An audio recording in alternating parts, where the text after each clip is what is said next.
Lights పెడితే ఉంటుందండి అనుకుంటా. निशाची शुक्लांबरधरं विष्णुं शशिवर्णं चतुर्भुजं प्रसन्नवदनं ध्यायेत् सर्वविघ्नोपशान्तये. ఎడమ చేత్తో ఉద్దరణితో నీళ్ళు తీసుకుని కుడి చేతిలో తీసుకుని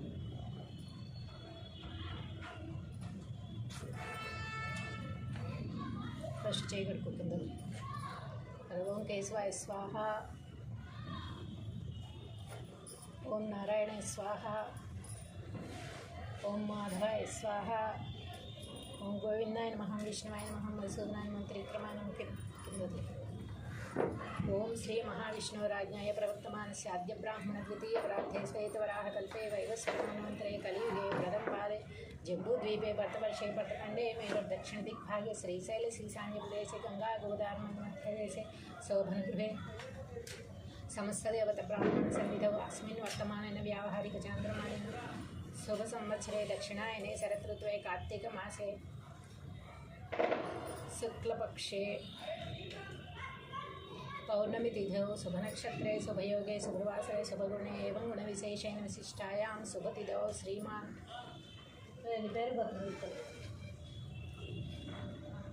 कुलगोत्रस्य नागार्जुना नामधेयः मम धर्मपत्नी लघुकुमस्कुल कनेक्शन తీసుకొని ఓం శ్రీ కేదారేశ్వరాయ నమః. పుష్పం దేవునిపై వేసి కొద్దిగా అక్షింతుంది.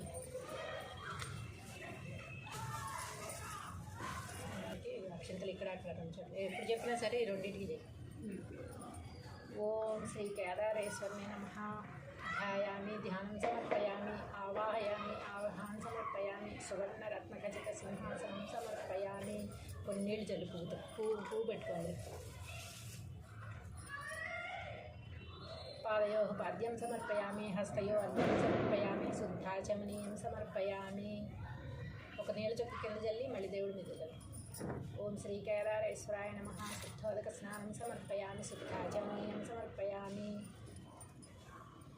అక్షంతలు చేతితో పట్టుకుని కొంచెం నీళ్ళు ఇలా చేతిలో పోసుకుంటుంది. ఓం శ్రీ కేదారేశ్వర నమః.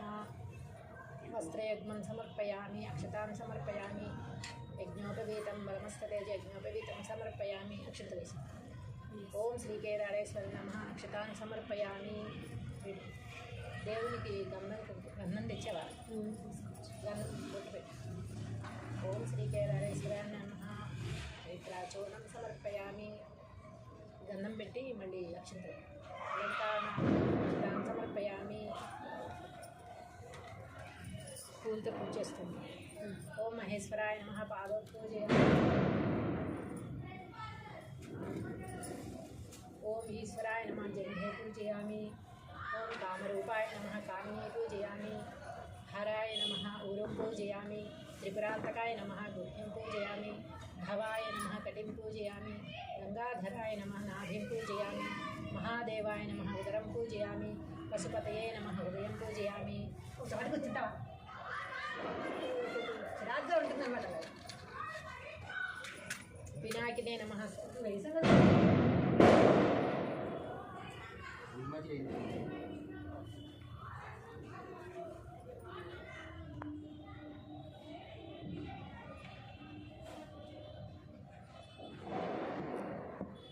త్రినేత్రాయ నమః. నేత్రాన్ని పూజయామి. రుద్రాయ నమః. లలాటం పూజయామి. సర్వాయ నమః. శిరాన్ని పూజయామి. చంద్రమౌళయే నమః. ఓం ఓం అనుకుంటూ చెయ్యి. ఓం శివాయ నమః. ఓం సంభవే నమః. ఓం శశిరేఖాయ నమః. ఓం మహేశ్వరాయ నమః. ఓం పినాకినే నమః. ఓం వాసుదేవాయ నమః. ఓం విరూపాక్షాయ నమః. ఓం నీలలోహితాయ నమః. ఓం శూలపాణయే నమః. ఓం విష్ణువల్లభాయ నమః. ఓం అంబికానాథాయ నమః. ఓం భక్తవత్సలాయ నమః. ఓం సర్వాయ నమః. ఓం సిద్ధికంఠాయ నమః. ఓం ఉగ్రాయ నమః. ఓం కామారయ నమః. ఓం గంధాధరాయ నమః. ఓం కాలకాలయ నమః. ఓం భీమాయ నమః. ఓం మృగపాణయే నమః. ఓం కైలాసవాసినే నమః. ఓం కఠోరాయ నమః. ఓం వృషాకాయ నమః. ఓం భస్మోద్ధూళిత విగ్రహాయ నమః. ఓం సర్వమయాయ నమః. ఓం అశ్వనీరాయ నమః. ఓం పరమాత్మవే నమః. ఓం హవిషే నమః. ఓం సోమాయ నమః. ఓం సదాశివాయ నమః. ఓం వీరభద్రాయ నమః. ఓం కపర్థినే నమః. ఓం శంకరాయ నమః. ఓం ఖట్వాంగినే నమః. ఓం శివిష్ఠాయ నమః. ఓం శివిష్ఠాయ నమః. ఓం శ్రీకంఠాయ నమః. ఓం భవాయ నమః. ఓం త్రిలోకేశాయ నమః. ఓం శివప్రియాయ నమః. ఓం కపాలినే నమః. ఓం అంధకాసురసూదనాయ నమః. ఓం లలాటక్షాయ నమః. ఓం కృపానిధయే నమః. ఓం పరశుహస్తాయ నమః. ఓం జటాధరాయ నమః. ఓం కవచినే నమః. ఓం త్రిపురాంతకాయ నమః. ఓం వృషభారూఢాయ నమః. ఓం సోమప్రియాయ నమః. ఓం త్రయీమూర్తయే నమః. ఓం సర్వజ్ఞాయ నమః. ఓం సూర్యాగ్నిలోచనాయ నమః. ఓం యజ్ఞమయాయ నమః. ఓం పంచవక్త్రాయ నమః. ఓం విశ్వేశ్వరాయ నమః. ఓం గణనాథాయ నమః. ఓం ప్రజాపతయే నమః. ఓం దుర్ధర్షాయ నమః. ఓం గిరీశాయ నమః. ఓం భుజంగభూషణాయ నమః. ఓం గిరిధ్వనినే నమః. ఓం కృత్తివాసనే నమః. ఓం భగవతే నమః. ఓం మృత్యుంజయాయ నమః. ఓం జగద్వాయపినే నమః. ఓం వ్యోమకేశాయ నమః. ఓం చారువిక్రాయ నమః. చారువిక్రమాయ నమః. ఓం భూతపతయే నమః. శాశ్వతాయ నమః. ఓం అజాయ నమః. ఓం మృణాయ నమః. ఓం దేవాయ నమః. ఓం అవ్యయాయ నమః. ఓం పూషదంతవిధే నమః. ఓం దక్షాధ్వరహరాయ నమః. ఓం భగనేత్రవిధే నమః. ఓం సహస్రాక్షాయ నమః. ఓం అపవర్గప్రదాయ నమః. ఓం తారకాయ నమః. ఓం హిరణ్యరేతసే నమః. ఓం అనఘాయ నమః. ఓం భర్గాయ నమః. ఓం గిరిప్రియాయ నమః. ఓం పురారాతయే నమః. ఓం ప్రమదాధిపాయ నమః. ఓం సూక్ష్మతనవే నమః. ఓం జగద్గురవే నమః. ఓం మహాసేనజనకాయ నమః. ఓం రుద్రాయ నమః. ఓం స్థాణవే నమః. ఓం దిగంబరాయ నమః. ఓం అనేకాత్మనే నమః. ఓం శుద్ధవిగ్రహాయ నమః. ఓం ఖండపరశువే నమః. ఓం పాశవిమోచకాయ నమః. ఓం పశుపతయే నమః. ఓం మహాదేవాయ నమః. ఓం అవ్యగ్రాయ నమః. ఓం హరాయ నమః. ఓం సహస్రపాదే నమః. ఓం అనంతాయ నమః. ఓం పరమేశ్వరాయ నమః. శ్రీ శివష్టోత్తర శతనామావళి నానావిధ పరిమళ పత్ర పుష్ప పూజాం సమర్పయామి. పసుపు కుక్కం అక్షంతలు అన్ని చల్లి దాని మీద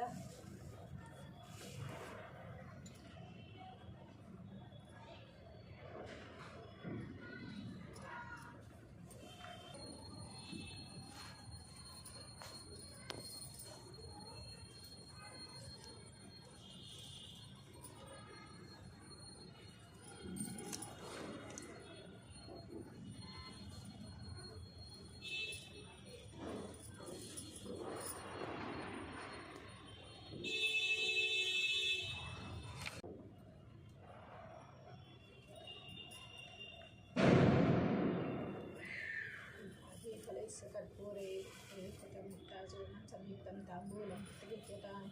ఓం శ్రీ కేదారేశ్వరే నమః. తాంబూలం సమర్పయామి. తాంబూలాలు పెట్టావుగా.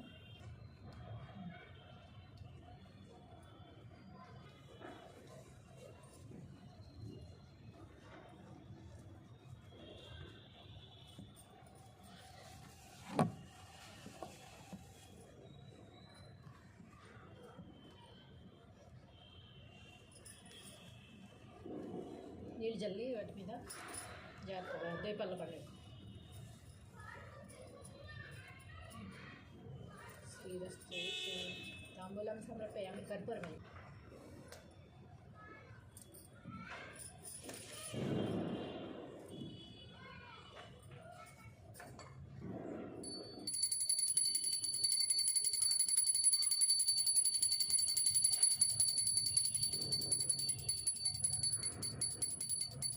కింద పెట్టి చుట్టూ నీళ్ళు చల్లుతా కాడమే. ఎడం చేత్తో పట్టుకుని కుడి చేత్తో దేవుడి చుట్టూ ఆనంద కర్పూర నీరాజనం సమర్పయామి. నీరాజనానంతరం శుద్ధాచమనీయం సమర్పయామి. కాంతి కళ్ళు కదా. అంతర్కృతాని చ तानि तानि प्रणश्यन्ति प्रदक्षिणं पदे पदे पापोऽहं पापकर्माहं पापात्मं पापसम्भवं त्राहि मां कृपया देवी शरणागतवत्सला अन्यथा शरणं नास्ति त्वमेव शरणं मम तस्मात् कारुण्यभावेन रक्ष रक्ष परमेश्वर ॐ श्री केदारेश्वरे नमः आत्मप्रदक्षिणं समर्पयामि ध्यानवाहनादि षोडशोपचारपूजां समर्पयामि ॐ श्री केदारेश्वराय नमः सारं शिरसा गृह्णामि अभी प्रसाद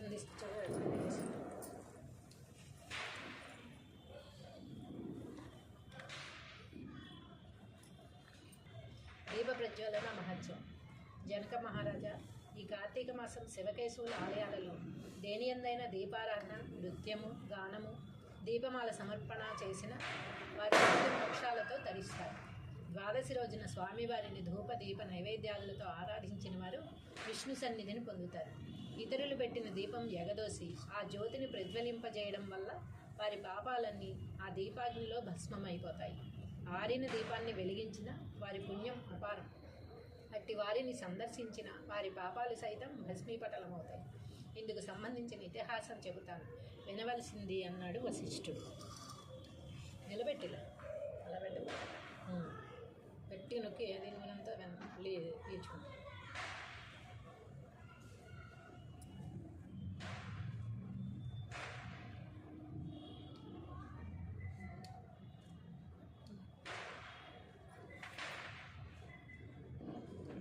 ఇంకా పొయ్యలు. మహారాజా, సరస్వతీ నదీ తీరంలో ఒక శిథిల దేవాలయం ఉండేది. అక్కడికి నిష్ఠాగరిష్ఠుడైన ఒక యోగీంద్రుడు వచ్చాడు. అది కార్తీక మాసం. మానవ ధర్మ ఆచరణమైన జప తప స్నాన సంధ్యాదులకు అనువుగా ఉంటుందని ఆ ఆలయాన్ని పరిశుభ్రంగా అనుసరిస్తున్నాడు ఆ కర్మిష్ఠుడు. నువ్వు వెలిగించరా, చేయబట్టుకో, వాడు వెలిగిస్తాడు. ఆ ఆలయంలోని కలుగులో ఎలుక ఉంటుండేది. ఆలయంలోని దీపాలలో పొడిగడుతున్న ఒక ప్రమిద నుండి వచ్చే వాసనకు భ్రమపడి ఆరి ఉన్న ఒత్తిని నోట కరుచుకుని లాగింది. తినడం సాధ్యపడక పక్క ప్రమిది వద్దకు వెళ్ళింది. నోటగల ఒత్తి వల్ల ఆ దీపం వెలిగింది. వెలిగిన దానికి వదిలించుకోబోగా ఆ ఒత్తి మొదటి ప్రమిదిలో పడి ప్రజ్వరిల్లింది. ఈ ఆకస్మిక సంఘటన కారణంగా ఆ మూషిక మనుష్యాకృతిని పొందింది.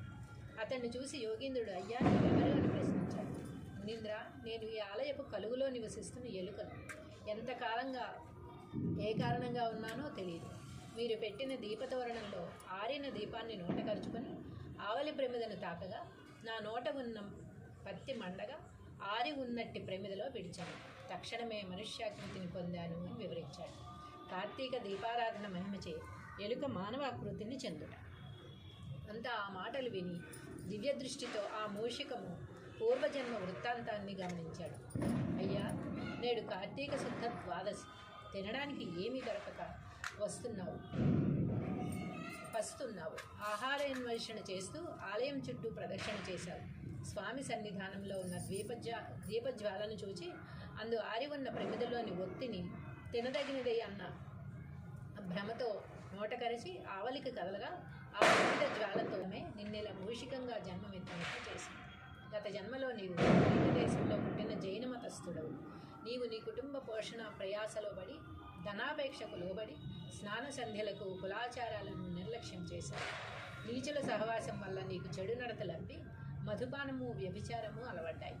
ఈ విధంగా దురాచారాల వల్ల దేవతారాధనకు దూరమగున ఈ జన్మలో మూషికమై జన్మించావు. ఆలయంలోనే జీవించడం వల్ల ఈ పర్వదినాన్న ఆయాచితంగా నీవు చేసిన పుణ్యకార్యాల వల్ల నీవు చేసిన జన్మాంతరం పాపం తొలగిపోయి కర్మ పరిపక్వత కలిగింది. మనుష్య జన్మ లభించింది. ఇకనైనా భక్తి నెరిగి మసలుకుంటూ ముక్తిని పొందు అని యోగి ప్రబోధించాడని వశిష్ఠుడు జనకునకు వివరించాడు. దీప ప్రజ్వలన మహత్యం. కార్తీక పురాణం 15వ రోజు పారాయణం సమాప్తం.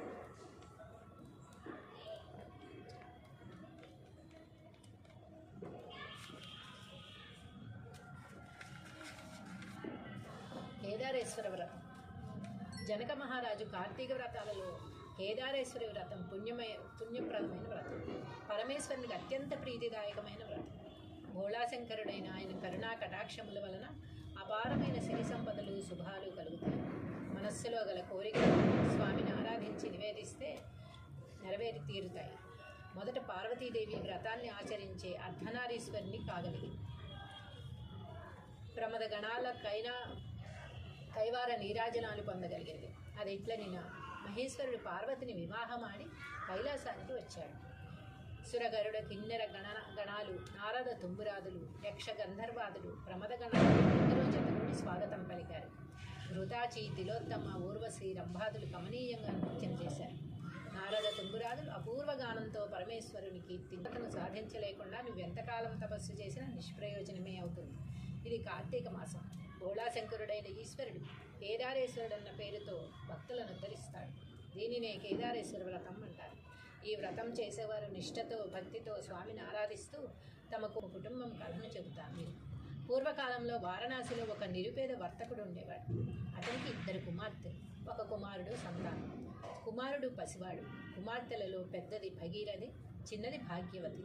కుమారుడు భగీరథుడు. ఆ వైశ్య దంపతులు తమ సంతానంతో ప్రొద్దు గడవడమే దుర్భరంగా బతుకుతూ ఉండేవారు. ఆడపిల్లలిద్దరూ అడవికి వెళ్ళి కట్టెలేరుకొచ్చి గ్రామంలో వాటిని అమ్మి తెచ్చిన సొమ్ముతో ఆ కుటుంబ జీవనం సాగిస్తుండేవారు. భగీరథమ్మ భాగ్యవతి కట్టెలేరుకోవడానికి అడవికి వెళ్ళి వస్తూ మార్గంలో ఒక మర్రి చెట్టు నీడలో జరుగుతున్న కేదారేశ్వర వ్రతాన్ని చూశారు. వ్రత విధానాన్ని అడిగి తెలుసుకున్నారు. భక్తి ప్రధానమని చెప్పగా విని అక్కడే ఓ చెట్టు నీడను కూర్చొని పూజ చేసి ఇంటికి చేరుకున్నారు. చేసుకోవడానికి తల్లిదండ్రులను అడిగారు. బిడ్డలారా, పూజా ద్రవ్యాలకు ధూపదీపనై అన్నారు. అలా కాదు, భక్తి ప్రధానమన్నారు. ఆ దేవుడికి అనుగ్రహించిన ప్రకారం చేసుకుంటామన్నారు. స్వామికి నమస్కరించుకున్నారు. అడవికి పుల్లలు ఏరుకోవడానికి వస్తూ త్రోవలో మర్రి చెట్టు ఆకులు, మర్రి పళ్ళు, మర్రి ఊడలు కోసి తెచ్చుకున్నారు. సాయంత్రం ఇంటి ముంగుట ముగ్గు వేశారు. పూజా వేదికను అమర్చుకున్నారు. ఈశ్వరుడి చిత్రపటాన్ని పెట్టుకున్నారు. గణపతికి నమస్కరించుకుని పరమేశ్వరుని ఈ మర్రి పల్లె బూరెలు అనుకో, ఈ మర్రి ఊడలే తోరాలనుకో ఆ స్వామివారికి నివేదించి పూజ ముగించుకొని తీర్థం తీసుకున్నారు. చంద్రోదయాన్ని దర్శించుకొని చల్లగా చూడు తండ్రి అని మొక్కుకున్నారు. ఆ అనంతరం పుల్లలను అమ్ముకుని నూకలు తెచ్చుకోవాలని బయలుదేరారు. తమ తట్టల్లోని పుల్లలు బంగారు పొడకలై వారిని ఆనందాశ్చర్యాలతో అలరారు చేశాయి. ఆ బంగారు పొడకల కారణంగా వారి స్థితిగతులు మారాయి. పరపతి ప్రతిష్ట పెరిగింది. నియమం తప్పకుండా కార్తీక నోము నోచుకుంటున్నారు. కుమార్తెలిద్దరికీ యుక్త వయసు వచ్చింది. సౌందర్యవతులైన వాళ్ళను తూర్పు నుండి ఒకరు పడమర పెద్దమ్మాయిని, పడమర నుండి ఒకరు చిన్నమ్మాయిని తమ కుమారులకిచ్చి వివాహాలు చేసుకుని తీసుకెళ్ళిపోయారు. భగీరథయ్య పెరిగి పెద్దవాడయ్యాడు. ఎప్పట్లా కార్తీక మాసం వచ్చింది. పేదతనం వల్ల కార్తీక నోములు అంతంత మాత్రంగా చేసుకునేవాళ్ళం ఈనాడు మన కాకరపాద మీద విసిరేశాడు. బంగారు తోరాలు చేయించి ఎంతో ఆడంబరంగా ఘనంగా నోము నోచుకున్నాడు. దర్పం తప్ప భక్తి శూన్యం కావడం వల్ల కేదారేశ్వరుని అనుగ్రహం తప్పింది. సిరి సంపదలు తరిగిపోయాయి. పేదరికంతో బ్రతుకు దుర్భరమైంది. తిండి గడవడం కూడా కష్టమైపోయింది. మొదట్లోని కాకరపాదు విరగకాచేది. తల్లివలసింది అని గంజైన కాచుకు తాగుదామని చెప్పింది. వాటిని పట్టుకుని భగీరథయ్య శెట్టి అంగడికి వెళ్ళి, అయ్యా, ఈ కాకరకాయలు తీసుకుని చారుని నూకలిప్పించండి అని పరిపరి విధాలుగా బతిమాలాడు. ఈ చేదు కాకరకాయలు దేనికి అంటూ కసురుకొని కొన్ని నూకలిచ్చి పంపించి శెట్టి ఆ కాకరకాయలను ఇంటికి తీసుకెళ్ళి భార్యకిచ్చి పులుసు పెట్టమన్నాడు. ఆమె వాటిని వంటకాయ తరిగితే వాటిల్లో నుండి నవరత్నాలు రాలిపడ్డాయి. ఈ అబ్బురానికి శెట్టి మురిసిపోయాడు. ఆ మన్నాడు భగీరథయ్య మళ్ళీ కాకరకాయలు పట్టుకుని నూకలకు రాగా, అబ్బాయి, నిన్న నువ్వు ఇచ్చిన కాకరకాయలు బాగున్నాయి, నీకెక్కడివి అని అడిగాడు. మా పెరట్లోని పాదు కాయలని చెప్పాడు భగీరథ. వాటిని రోజు తనకే తెచ్చిమ్మని బియ్యం కొలిచి ఇచ్చాడు. కుర్రవాడు చాలా ఆనందించాడు. ఆ ప్రకారం చెట్టుకున్న కాయలన్నీ ఆ చెట్టుకే విక్రయించాడు. పాదుకాయలన్నీ అయిపోయాయి.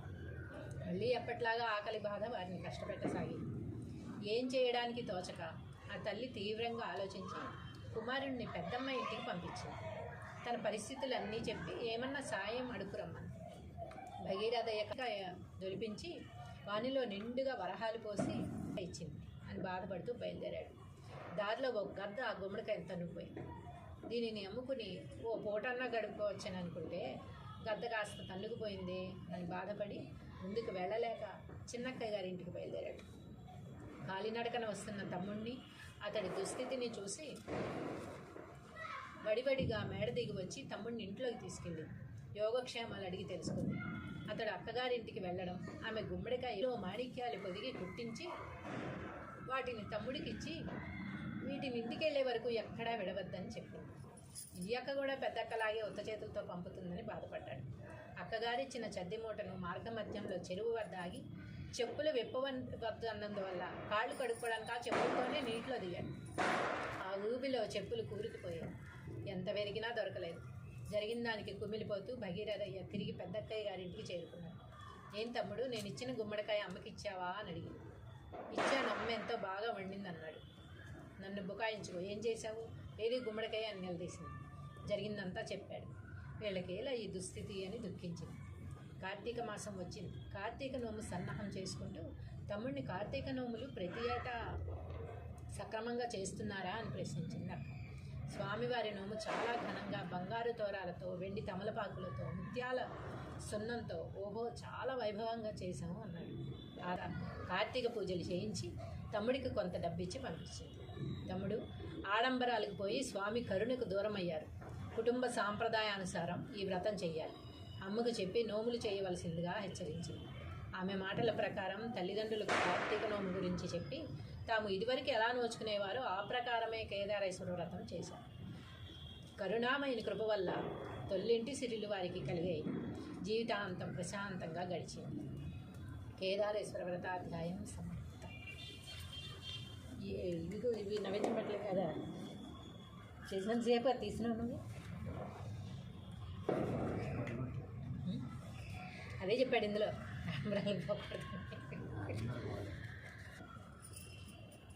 ఓం భూర్భువస్సురదత్సవితుర్వరేణ్యం భర్గో దేవస్య ధీమహి ధియో యో ప్రచోదయాత్ మాపో జ్యోతిర్సామృతం బ్రహ్మభూర్భువస్సువరో. ఓం శివాయ నమః, ఓం శాంతాయ నమః, ఓం మహాదేవాయ నమః, ఓం వృషధ్వజాయ నమః, ఓం గౌరీశాయ నమః, ఓం రుద్రాయ నమః, ఓం పశుపతయే నమః, ఓం భీమాయ నమః, ఓం త్రయంబకాయ నమః, ఓం నీలలోహితాయ నమః, ఓం హరాయ నమః, ఓం స్మరహరాయ నమః. పసుపు కుంకుమ గంధం కూడా వేయచ్చు. ఓం భర్గాయ నమః,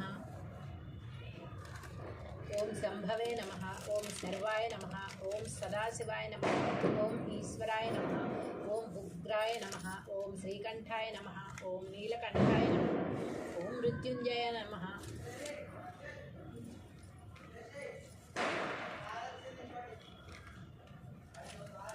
ఏకవింశతి ధ్యాని. అగరవత్తులు వెలిగించింది. అగరవత్తులు వెలిగించి దేవుడికి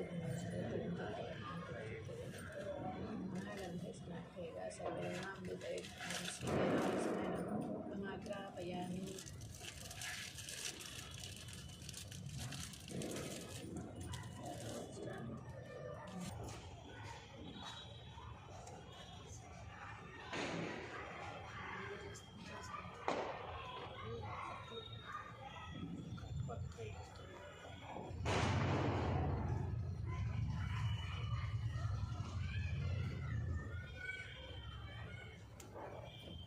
కిందకు ఉంచితే మంట పైకి వస్తుంది. కవర్ తీసి అక్కడ కాలిపోతుంది. కిందకు ఉంచు.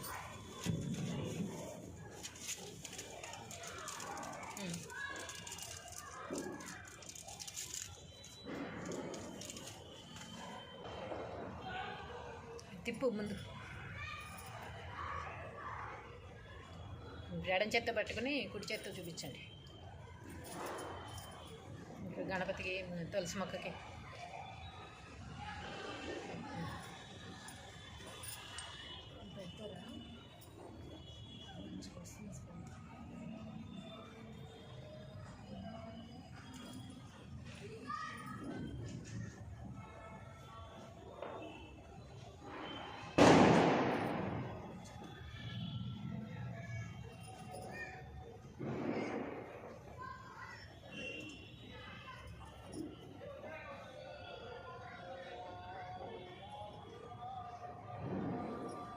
కొన్ని అక్షంతలు వేసి దండం పెట్టుకుంటాం.